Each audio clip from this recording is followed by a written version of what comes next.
समय की बात है। केशवपुर नामक गांव में सरला नाम की एक बूढ़ी विधवा औरत अपने बेटा बहू के साथ रहती थी। सरला की बहू जया स्वभाव से बहुत बुरी थी। वो रोजाना सरला से बात बात पर लड़ती रहती थी। सरला का पति किशन शहर में मजदूरी करता था, इसलिए वो कभी कभी ही गांव आ पाता था। किशन शहर से घर खर्चे के लिए पैसे भेजता तो 2 लिफाफे भेजता, एक अपनी माँ के नाम और एक अपनी पत्नी के नाम। और जया सरला के पैसे भी अपने पास ही रख लेती थी। ऐसे ही एक दिन, ये सरला देवी और जया जी के नाम के मनी ऑर्डर हैं। लाओ लाओ भैया, जल्दी से मुझे दे दो। ये सरला देवी के हस्ताक्षर करके ही उन्हें मिलेगा। माँ जी आराम कर रही हैं। लाओ मैं अंगूठा लगवा कर लाती हूँ। ए बुढ़िया, जल्दी से इस कागज पर अंगूठा लगा दे। भैया मनी ऑर्डर मुझे दे दो। जया सारे पैसे अपने पास रख लेती है और अपने और बेटे बिट्टू के लिए खाने पीने की चीजें खरीद लाती है। माँ बहुत भूख लगी है। ये देख मैं तेरे लिए कितने सारे पकवान लाई हूँ, पूरी, छोले, समोसे, कचौड़ी। चल हम दोनों मिलकर खाते हैं, मजा आ जाएगा। जया बहू, बहुत भूख लगी है, सुबह से कुछ भी नहीं खाया है। अगर थोड़ा सा कुछ खाने को मिल जाता तो। पता नहीं इस बुढ़िया को कितनी भूख लगती है, जब देखो हम माँ बेटे के खाने पर नजर लगाती रहती है। ये ले पकड़, आधी कचौड़ी दे रही हूँ, अब रात तक कुछ खाने को नहीं मिलेगा।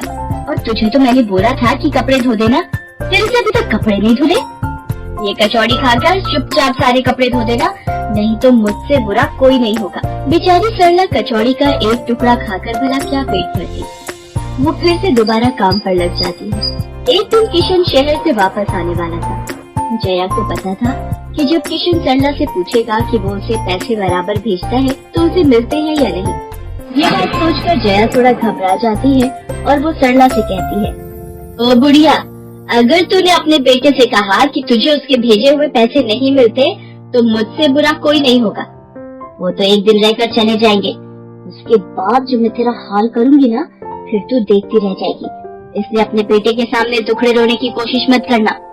नहीं बहू, मैं किशन को कुछ नहीं कहूँगी। माँ मैंने तुम्हें पैसे भेजे थे, वो तुम्हें मिल गए थे ना? अरे आप बिना कैसी बातें करते हो, माँ जी को मैं बराबर से पैसे देती रहती हूँ। माँ जी ये गरम गरम पनीर के पकौड़े, आप भी खाओ। किशन 2 दिन रहकर शहर वापस चला जाता है। जया फिर से अपने रूप में आ जाती है। दिन भर सरला काम करके एक दिन चक्की से आटा पिसवा कर लौट रही थी कि अचानक उसे चक्कर आ जाते हैं। रिक्शा में जाती एक लड़की देख लेती है। भैया इन्हें उठाने में मेरी मदद करो, बेचारी पता नहीं कौन है। सुमन, ये तेरे साथ कौन है? ये रास्ते में बेहोश हो गई थी, मैंने घर ले आई, लगता है इन्हें होश आ गया है। अब कैसा लग रहा है आपको? मैं ठीक हूँ बेटी, तुम्हारा बहुत बहुत शुक्रिया बेटी। माँ जी आप इतनी भारी आटे की बोरी अकेले उठा कर ले जा रही थी, आपके बच्चे या कोई? सरला की आंखों में आंसू आ जाते हैं, रो पड़ती है।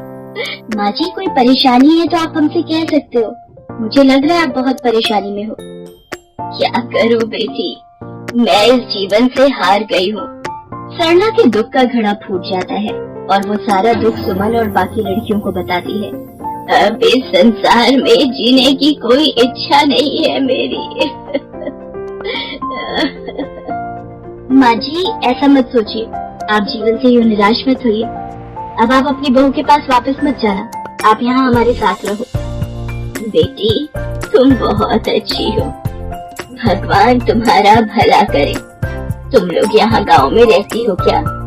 जी माँ जी, हम मेहंदी वाली हैं। हम लोग मेहंदी लगाने का काम करती हैं और आसपास के गांव और शहरों में मेहंदी लगाने जाती हैं।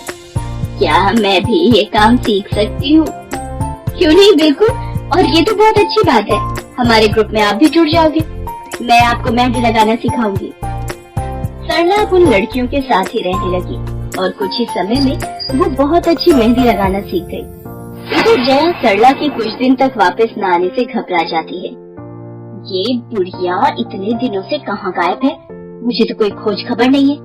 बिट्टू के बापू ने हम सबको अचानक शहर बुलाया है, वहाँ जाकर अब यही बोलना पड़ेगा कि बुढ़िया की तबीयत खराब थी इसलिए नहीं ला सकी। जया बिट्टू को लेकर किशन के पास शहर पहुँचती है। क्या हुआ जया, माँ तुम्हारे साथ नहीं आई? वो माँ जी की तबीयत कुछ ठीक नहीं थी, इसलिए मैंने उन्हें बोला कि वो गांव में ही रहें। बेकार में सफर करती तो उनकी तबीयत और खराब हो जाती। और तुमने मुझे अचानक क्यों शहर क्यों बुला लिया? अरे वो हमारे सेठ जी की लड़की की शादी है, इसलिए उन्होंने बोला कि कोई ऊपर के कामों के लिए मिल जाए। मैंने सोचा तुम्हें बुला लेता हूँ, और माँ भी थोड़े दिन के लिए मेरे पास रह लेगी। चलो कोई नहीं, मैं तुम्हें मालकिन से मिलवा देता हूँ।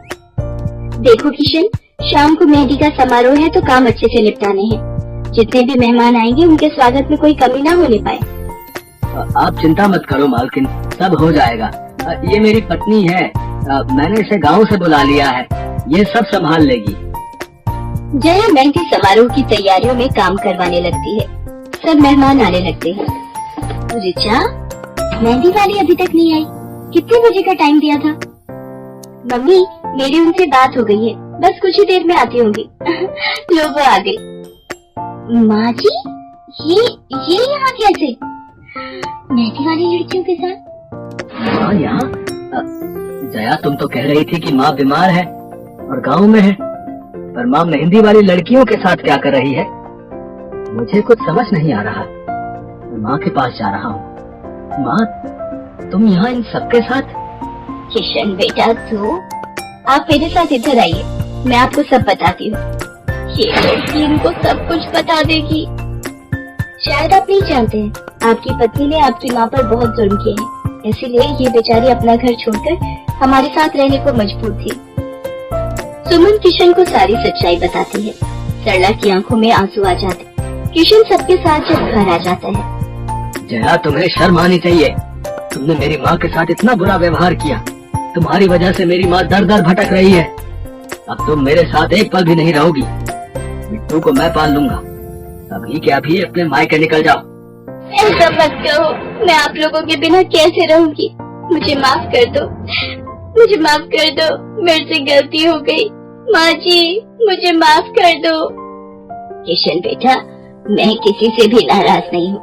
जया बहू को माफ कर दे, गलती इंसान से ही होती है बेटा। मैंने जया बहू को माफ कर दिया। किशन जी, आप चिंता मत कीजिए, आपकी माँ जी अब हमारे साथ ही काम करेंगी। उस दिन के बाद जया ने अपना व्यवहार बदल लिया। सरला ने मेहंदी लगाना नहीं छोड़ा, वो अपने मेहंदी लगाने के काम को करती रही। जया को अपनी गलती का एहसास हो गया था। अब वो भी सरला की बहुत देखभाल करती थी।